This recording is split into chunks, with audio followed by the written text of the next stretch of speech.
Syekh Muhammad bin Yahya bilang ke muridnya, coba nanti kalau ngaji di Bukhari tanya tuh tentang kedudukan Quran. Quran itu apa gitu.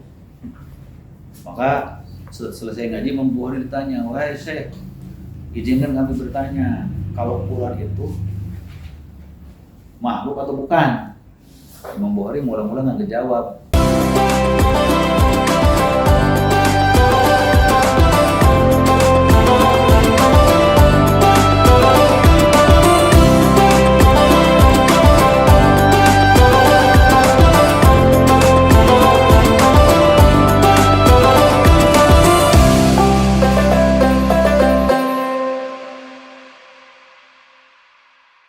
Dulu alul hadis itu menderita ketika di masa Bani Abbasiyah. Makanya alul hadis itu jadi kelompok yang paling jauh dari kekuasaan. Kenapa? Karena memang penguasanya anti Ahlus Sunnah gitu. Yang dekat Mu'tazilah. Tapi nanti setelah itu berubah mereka merangkul alul hadis. Nah, maka ada pengalaman pahit Imam Bukhari antara Imam Bukhari dengan penguasa. Nah, walaupun sama-sama alul hadis tapi beda sedikit. Imam Bukhari ini berpendapat dengan alul hadis bahwa Quran kalamullah, tapi ketika sudah diucapkan oleh manusia itu jadi makhluk. Nah, itu pendapat Imam Bukhari. Makanya Imam Bukhari difitnah dia dengan tuduhan Jahmiyah, dengan tuduhan Mu'tazilah. Itu sekelas Imam Bukhari itu.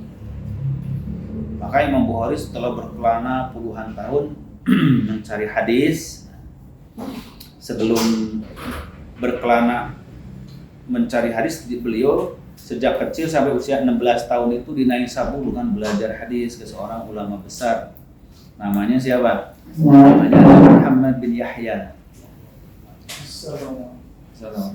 Muhammad bin Yahya al-Hadzali atau apa nanti? Itu murid gurunya Imam Bukhari. Muhammad bin Yahya, seorang syekh hadis besar di Naisabur, guru-gurunya ahli hadis. Sebelum nanti Imam Bukhari keliling bertemu dengan Imam Ahmad di Baghdad, ketemu dengan Imam Yahya bin Ma'in, dengan Abdullah bin Mubarak, ulama-ulama besar. Nah, beliau itu puluhan tahun berkeliling menghimpun hadis. Setelah seluruh hadis menurut beliau itu sudah terhimpun, sudah nggak ada lagi yang harus dicari oleh beliau, maka diterbitkanlah kumpulan hadis beliau itu. Setelah diseleksi dari 600.000 hadis, dia pilih 200.000 hadis. Di 200.000 hadis dipilih lagi itu hanya sekitar 7.000 hadis saja di Sahih Bukhari. Nah, ini Sahih Bukhari. Ini yang tanpa pengulangan jadi tajrid kan. Sedikit sekitar 4.000-an, 4.500. Akhirnya beliau mau pulang kampung. Dan namanya sudah terkenal seluruh dunia Islam, kitabnya sudah dipegang. Jadi mengalahkan seluruh ahli hadis di masa beliau. Begitu datang ke Naisabur itu sekarang itu masuk wilayah Uzbekistan. Saya udah ke sana, ke Naisabur, ke Bukhara, Tashkent, Samarkand dengan menelusuri jejak Imam Bukhari sampai ke tempat pemakaman beliau di Khorteng di Samarkand. Nanti itu ada ceritanya. Jadi ketika Imam Bukhari pulang, kata gurunya Syekh Muhammad bin Yahya, siapa yang mau menjemput Bukhari, ayo keluar semua kota Naisabur itu keluar. Naisabur itu dari dulu sudah jadi pusat peradaban Persia. Ulama-ulama Majusi banyak lahir di Naisabur, kota peradaban. Nah, maka ketika mereka memeluk Islam, jadilah ulama-ulama Islam. Itulah makanya an-nasu kama'adin. An-nasu ma'adinun kama'adin dahbal fidah. Manusia itu seperti barang tambang. Kalau sebelum Islamnya udah bagus, datang Islam lebih bagus lagi, gitu ya. Kalau sebelum Islamnya juga buruk, ya datang Islam juga nggak nama baik. Artinya kualitasnya itu tetap aja gitu. Makanya ketika datang Islam mereka pintar-pintar. Makanya kenapa ulama-ulama hadis jarang yang lahir di Arab, ya kan? Hanya Imam Malik bin Anas yang lahir di Madinah. Banyak orang di luar Mekah Madinah. Guru-gurunya hadis semuanya sumbernya dari Madinah, tapi ulamanya muncul dari luar Mekah Madinah. Termasuk Imam Bukhari. Walaupun kalau ditelusuri itu ternyata ada garisnya juga, itu dari Quraisy juga Imam Bukhari. Tapi kan sudah sangat jauh karena masa invasi Islam, nah lalu bercampur dengan penduduk. Beliau dari keturunan Persia, makanya kakek itu Bardazbah kan itu namanya, Bardazbah Al-Ju'fi. Nah jadi ketika dia pulang ternyata di luar dugaan tuh yang menjemput tuh peluk sekota templok menjemput Imam Bukhari. Nah sampai si gurunya saja jadi cemburu. Waduh, luar biasa nih orang menghormati Bukhari kan. Begitu Imam Bukhari buka majelis ilmu itu penuh sekali ngaji itu 70.000 orang gitu. Hanya segelintir orang aja yang tetap setia dengan Imam Yahya, Muhammad bin Yahya. Sehingga suatu saat Syekh Muhammad bin Yahya bilang ke muridnya, coba nanti kalau ngaji di Bukhari tanya tuh tentang kedudukan Quran. Quran itu apa gitu. Maka selesai ngaji Imam Bukhari ditanya, wahai Syekh, izinkan kami bertanya, kalau Quran itu makhluk atau bukan? Imam Bukhari mula-mula nggak ngejawab karena beliau tahu itu pertanyaan sensitif. Tapi terus ditanya lagi. Akhirnya kata Imam Bukhari, Quran itu diturunkan dari Allah, firman Allah di Lauhil Mahfuz itu qadim, itu kalamullah bukan makhluk. Sebagaimana firman Allah, wa in ahadun minal musyrikin tajarraka fa'ajirhu hatta yasma' kalamullah. Kalamullah ketika di Lauhil Mahfuz difirmankan Allah bukan makhluk. Tetapi kalau manusia mengucapkan baca Quran, Bismillahirrahmanirrahim, suara manusia makhluk bukan? Kalau manusia nulis di kertas, makhluk bukan? Makhluk. Maka kata Imam Bukhari, al-lafzu makhluk, lafaznya makhluk. Karena kata beliau, apa yang keluar dari makhluk? Ya makhluk. Masa keluar dari makhluk bukan makhluk? Nah, itu Imam Bukhari. Dalilnya apa? Wallahu khalaqakum wa ma ta'malun. Allah menciptakan kamu dan apa yang kamu buat. Maka apa yang dibuat manusia itu makhluk juga. Wah, gempar itu semuanya jawaban Imam Bukhari karena dianggap Imam Bukhari berlogika, berfalsafah. Maka timbullah istilah al-lafz. Sedangkan dalam intikad al-hadis, Quran itu lafdun wa makna minallah ya. Gimana itu kan berat itu. Jadi makna saja kan Imam Bukhari, kalau lafaznya malu. Wah, itu gempar itu semua. Akhirnya kata Syekh Muhammad bin Yahya, siapa yang belajar di majlisku haram duduk di majlis Bukhari. Siapa yang masih duduk di majlis Bukhari haram ikut di majlisku. Itu kan kata Maulana Yahya. Nah itu tahdir mentahdir al-hadis biasa. Akhirnya bingung kan orang pilih siapa. Akhirnya ditinggalkan Imam Bukhari karena mereka lebih menghormati Imam Muhammad bin Yahya karena guru Imam Bukhari. Kecuali Imam Muslim setia Imam Muslim. Imam Muslim mengumpulkan semua catatan hadisnya tuh dari Imam Muhammad bin Yahya, dibawa tuh berkarung-karung pakai gerobak. Kata Imam Muslim, wahai guruku, ini aku serahkan lagi hadis pada kamu. Aku mau setia ngikutin Bukhari. Maka akhirnya Imam Muslim ngikutin Imam Bukhari.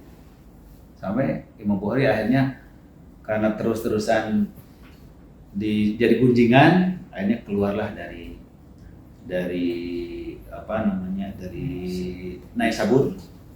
Beliau pergilah ke Samarkand menemui ibunya, tapi sholatlah di Samarkand malam Idul Fitri kan. Dan sedikit sekali orang yang menyolatkan Imam Bukhari karena takut ditahdir. Jadi ulama yang begitu besar datang ke kampungnya disambut ini, akhirnya karena perbedaan sedikit masalah lafaz tadi, akhirnya beliau jadi menyendiri. Beliau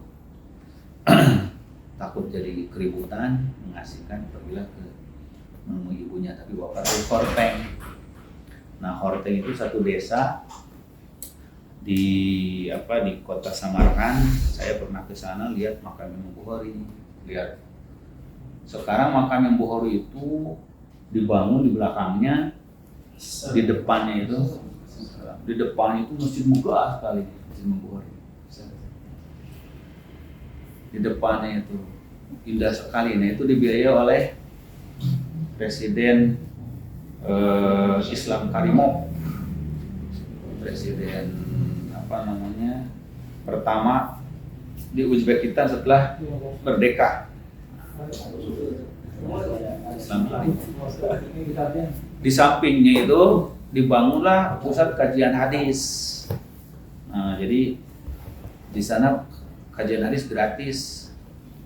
Kalau orang mau belajar sana memang tanpa gelar, tapi menamatkan kitab Kutubus Sittah.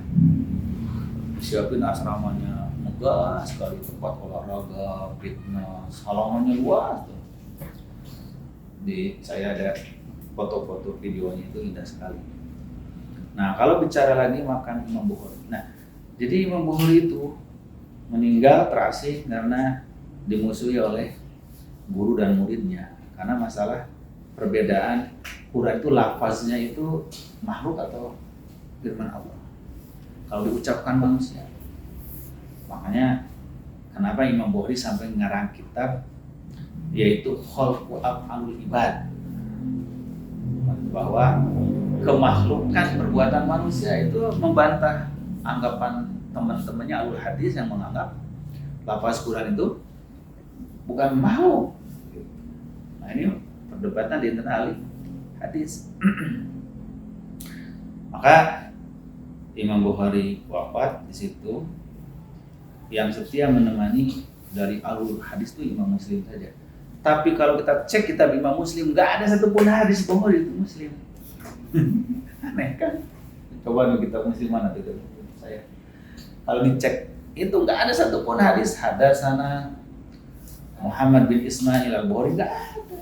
Kenapa coba? Padahal beliau yang menemani sampai wafat. Nah, maka timbul kekhawatiran, kenapa Imam Muslim tidak meriwayatkan hadis Bukhari? Tapi Imam Bukhari tetap meriwayatkan hadis dari gurunya yang memusuhi dia. Nah, ini kan perbedaan akhlak. Makanya sampai Imam Bukhari dibujuk, kenapa engkau tidak mendoakan, melaknat pada orang yang memusuhi? Dan Bukhari, aku tidak mau doakan buruk siapapun. Nah, sampai beliau wafatnya. Nah, itu tragisnya perjalanan al-hadis. Beliau datang diurukan puluhan ribu orang, tapi ketika mengajar akhirnya ditinggalkan orang. Wafatnya pun malah Idul Fitri, sedikit, tidak terlalu banyak orangnya. Nah, nanti berbeda dengan Imam Ibnu Taimiyah, dimusuhi, difitnah, dipenjara. Ketika meninggal, tumplek seluruh kota Damaskus menyolati dia. Itu Ibnu Taimiyah.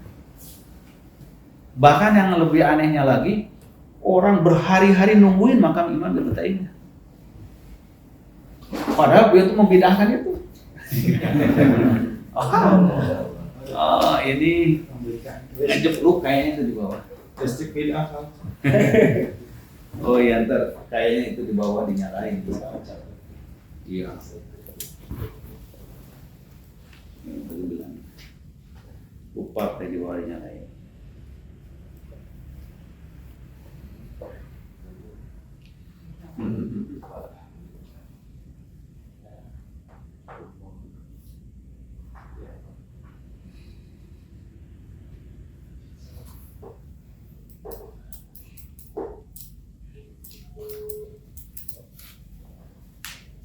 Dua sama.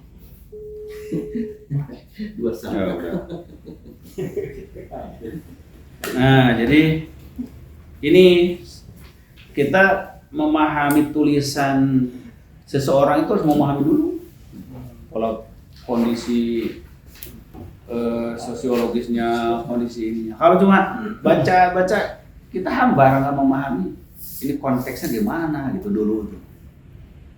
Bahkan bisa salah pemahaman.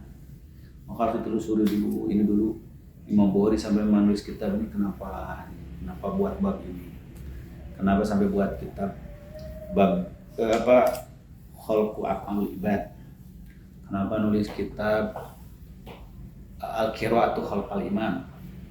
Karena Imam Bukhari menolak pendapat gurunya Imam Ahmad yang bahwa orang kalau sudah mendapat ruku sudah dapat 1 rakaat, ketinggalan baca Fatihah kan. Imam Bukhari nggak setuju itu. Maka berbuatlah kitab al-qiraatu khalqal imam, wajib baca Fatihah itu, kalau ketinggalan nggak sah, harus ulang lagi. Nah, itu madzhab Imam Bukhari.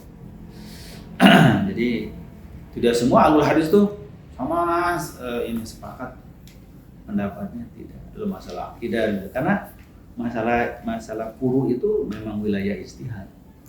Jadi ijtihad dan ulama harus toleran. Nah, maka pelajarnya di situ bagaimana seorang Imam Bukhari saja ditahdir oleh gurunya hanya karena perbedaan masalah lafaz Quran, ditahdir oleh gurunya, dan akhirnya muridnya pun nggak mau meriwayatkan, gitu kan? Tapi yang ditahdirnya meriwayatkan dari gurunya yang mentahdir, itu kan harus dipahami konteks seperti itu. Dan orang jarang berbicara yang seperti ini kan, karena memang bukan untuk awam, untuk asatidz supaya paham, oh tidak seperti yang kita bayangkan kehidupan para imam, para ulama. Nah, itu timbul pelajaran, oh berarti hikid itu sangat halus tuh. Jadi sedikit orang bisa selamat dari hikid, apalagi orang udah berilmu. Kecemburuan ilmu itu tinggi. Nah, akhirnya orang tuh nggak mau dikatakan nggak tahu. Orang nggak mau dikatakan wah ilmunya sedikit. Oh, itu akan semakin orang populer itu semakin besar hawa nafsu ilmunya. Akhirnya dia suka melampaui kemampuan. Coba cek antum berapa kesalahan ulama-ulama ustadz populer di YouTube. Makanya saya menghindari kalau terlalu banyak itu ya. Karena orang jadi lupa kontrol. Nah ini sifat manusiawi. Jangankan sekarang, dulu ulama besar juga rasa cemburu. Wah, kenapa gini kan gitu. Nah, tapi kecemburuan seperti itu manusiawi, makanya diampuni oleh Allah juga. Makanya kan ada dua kecemburuan manusia itu, ilmu dan harta kan, kekuasaan. Ilmu dan kekuasaan, maka pertentangan manusia itu masalah ilmu dan masalah kekuasaan, masalah. Maka nanti Allah mengampuni orang-orang yang memang di luar kemampuan mengendalikan kecemburuan ilmu atau hasad bil ilmi dan hasad bil mal. Para sahabat saja kan akhirnya diadu domba karena ada kehasadan dalam ilmu dan dalam masalah harta. Makanya kenapa ada ayat dalam Al-Quran wa naza'na ma fi sudurihim min gillin ikhwanan ala sururin mutaqabilin. Wa naza'na ma fi sudurihim, kami akan cabut nanti di hati mereka itu min gillin, rasa dengki. Jadi kalau dulu di dunia saling mentahdir, saling gitu kan, kalau itu penyebab kedengkian, Allah akan cabut. Karena apa? Allah mengampuni kelemahan mereka karena amal mereka lebih banyak daripada kesalahan. Maka para sahabat sampai berperang satu dengan yang lain, padahal mereka ahlul badar, ahlul uhud, ahlul bai'atur ridwan, berjanjikan oleh Allah kan mereka diampuni, tapi masih berantem. Nah, maka firman Allah akan kami cabut dari mereka kedengkian mereka. Akhirnya di dipan mereka saling berhadapan, oh iya ya dulu kita sampai saling memerangi gitu. Pada ketawa-tawa di akhirat nanti. Makanya kalau membenci sesuatu jangan terlalu habis-habisan. Kalau mencintai juga jangan. Karena manusia itu tidak mudah mengendalikan perasaan. Makanya kenapa Jabir bin Abdullah, Abdullah bin Zubair, Jubair bin Awam pernah sampai mengatakan ketika berperang dengan Ali kan, mereka Tolha, Jubair bin Awam, Abdullah bin Zubair, Aisyah kan satu grup menghadapi Ali bin Abi Thalib, Hasan Hussein, Ammar bin Yasir kan, satu grup. Yang lain kan mengambil non-blok gitu kan, tidak ikut-ikutan. Abu Musa al-Asy'ari, kemudian Abdullah bin Umar, mereka nggak mau terlibat membela siapapun. Kami mengenal. Nah, sehingga kata para sahabat, kami nggak menduga ya ayat itu akan kena pada kami. Kata Al-Quran, wattaqu fitnatal lati la tusibanna alladziina zalamu minkum khassah. Hendaklah kalian takut kepada fitnah yang tidak menimpa orang zalim saja. Orang soleh pun kena fitnah. Salah satunya fitnah apa itu? Fitnah dengki, fitnah kedengkian. Nah, akhirnya dari rasa dengki itu jadi mendorong orang yang salah, membenarkan yang salah untuk melawan orang yang baik karena rasa dengki. Yang terjadi. Makanya ada ayat lain yang menyebutkan wa nazana ma fi sudurihim min ghillin. Akhirnya Allah akan cabut. Ketika menafsirkan ayat itu banyak hadis menerangkan ada dua orang di dunianya berperang sampai saling membunuh. Di akhiratnya ketemu, kok kamu masuk surga juga kan membunuh saya gitu. Nah, ternyata dia membunuh orang baik, dia terbunuh juga oleh orang lain, syahid juga. Atau dia membunuh orang yang paling jahat, jadi tertebus juga dosa. Seperti Wahsy. Wahsy ini membunuh orang yang paling baik, Hamzah, tapi dia juga membunuh orang yang paling jahat, Musailamah al-Kadzdzab. Akhirnya dia terbunuh juga, syahid. Makanya nanti ketemu dengan Hamzah kan, lu masuk surga juga kan, bunuh saya kan gitu. Iya, dulu kan saya masih belum muslim. Sampai mereka itu ikhwanan mutaqabilin, jadi bersaudara, berhadapan-hadapan di surga. Nah, maka kata para sahabat yang konflik, mudah-mudahan ayat itu buat kami gitu. Makanya muncullah ayat dalam Al-Quran, walladzina ja'u min ba'dihim yaquluna rabbana ighfir lana wa li ikhwanina alladziina sabaquna bil iman wa la taj'al fi qulubina ghillan lil ladzina amanu. Jangan ada ya Allah rasa dengki terhadap sesama mukmin. Nah, kedengkian apa terhadap sesama mukmin itu biasa gitu. Orang alim mendengki alim yang lain.